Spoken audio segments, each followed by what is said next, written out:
Welcome to our second day of ICMLG conference.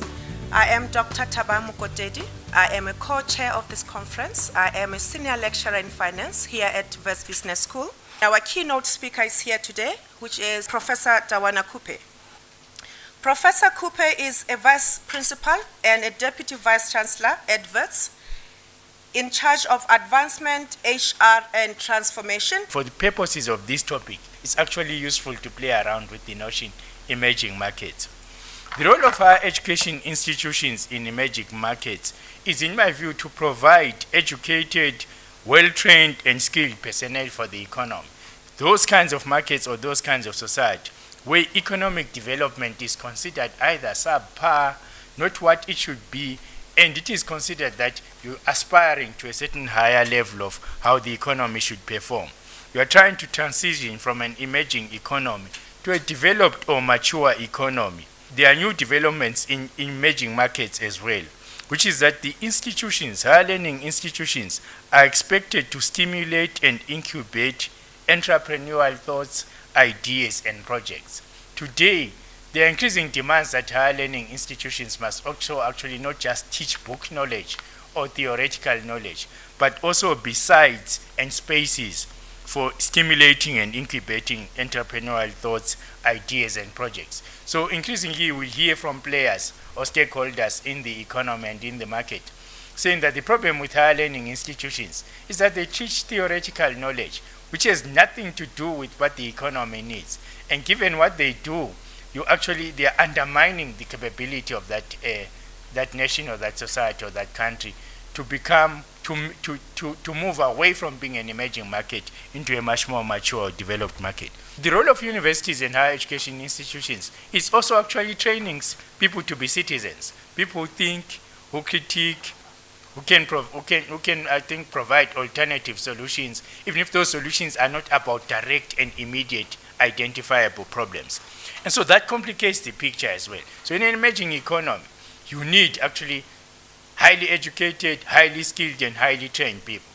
But a higher education institution that is not about skills in the narrow sense. It is also about the intellectual skills and the intellectual disposition and the critical thinking of that kind of citizen in emerging markets, given these paradoxical roles and these roles that are in tension. I think the first challenge, of course, is maintaining an intricate balance between these roles. Even when people try and create focused schools, like a management school or a business school, they find that actually those tensions are still at play.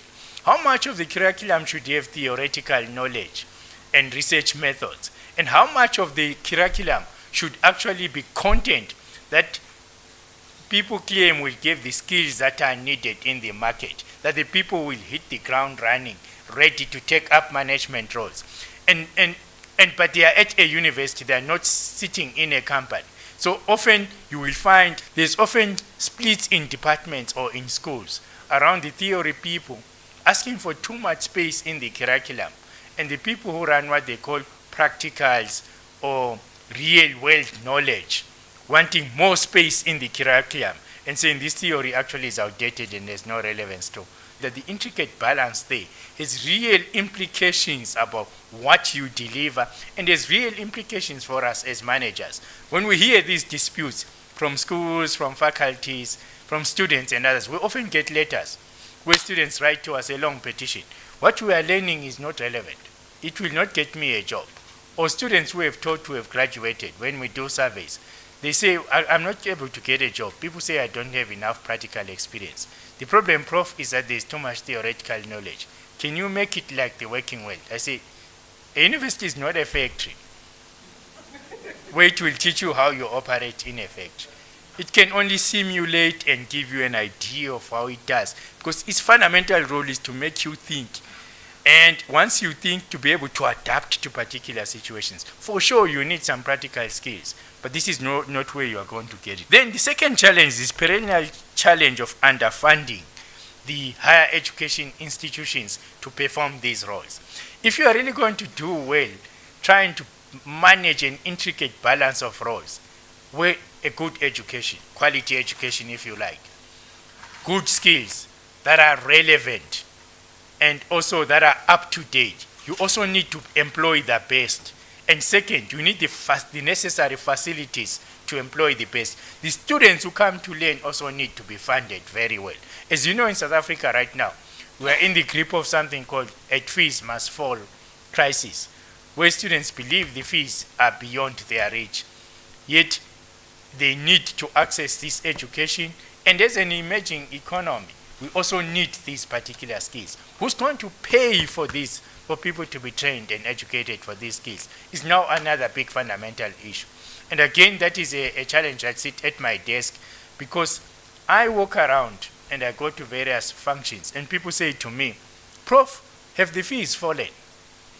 I say, well, you're asking the wrong person. What I need is for somebody to give me those funds to educate, train, and skill people. I actually don't care how the money comes to me. It could be through fees, it could be government grants or another mode. Once you give me those resources, I'm going to do my best to play those intricate roles. Read the literature on management of higher education institutions. Is that there's always a tension about how you fund an education and training system and a skill system, and also to what ends you fund it to, or what is the logic behind your funding formula and your funding mechanisms. We normally call those steering mechanisms. So what your government policymakers ought to do is, supposedly in consultation with people, of course, in the market or in the economy, is to say, what skills and education does our country or our society need? And what skills are we therefore going to fund, and how are we going to fund them? So in a sense that those institutions, because they are not institutions that can be directed by governments directly, because we enjoy institutional autonomy. So the government generally does not tell me what to teach, how to teach it, who to employ, and what students to admit. That is my responsibility and our freedom to do so.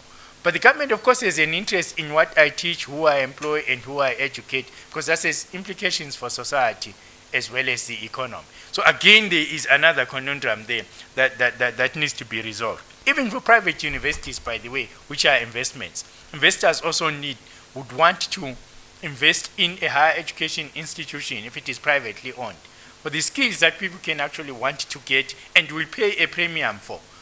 You're expected to produce all of these skilled people, educated people for the economy, but you're not given sufficient resources.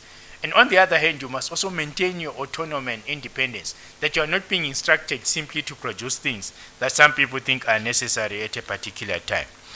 The enrollment plan says, I can only enroll so many students.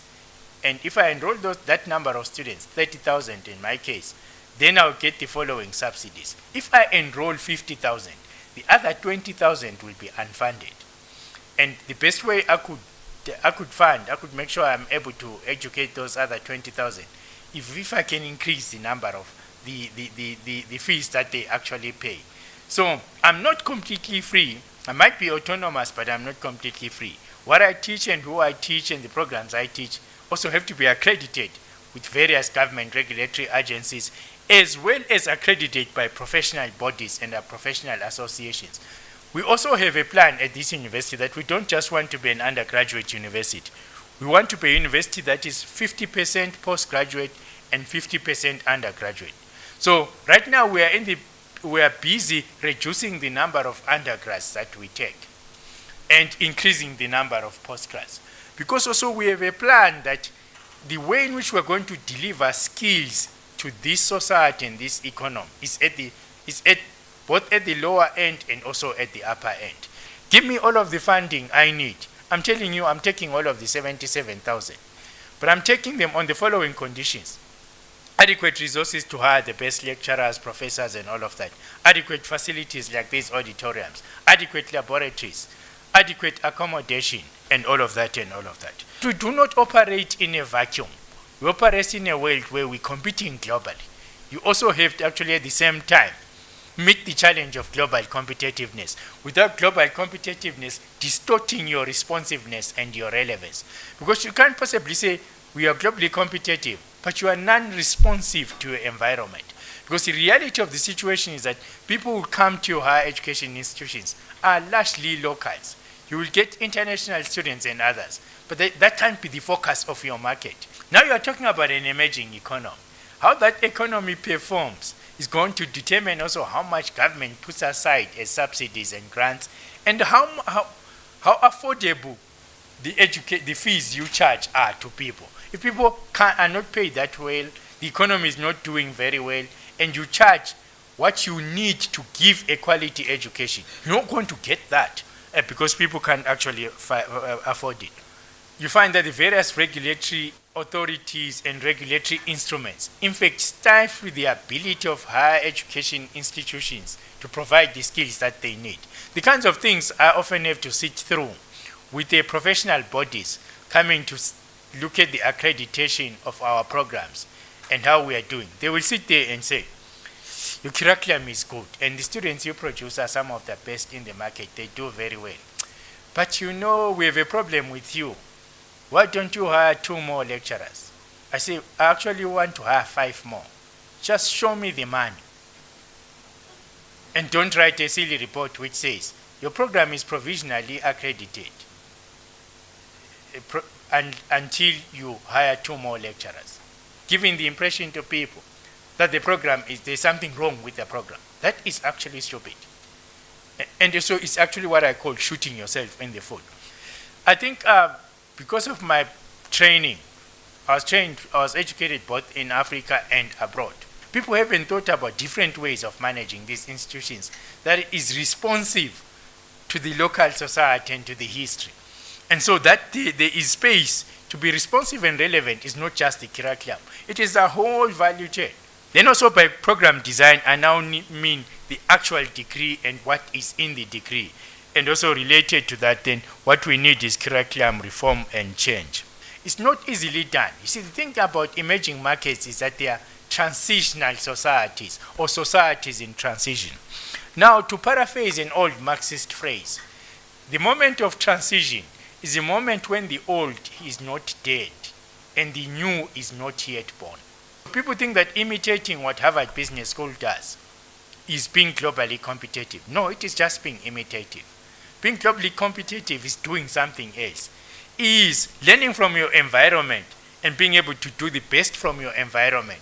And in that way, the people from Harvard also want to know how you did it and what they can learn from that. Because you can't be globally competitive without being locally relevant. And I'd like to stop there. Thank you.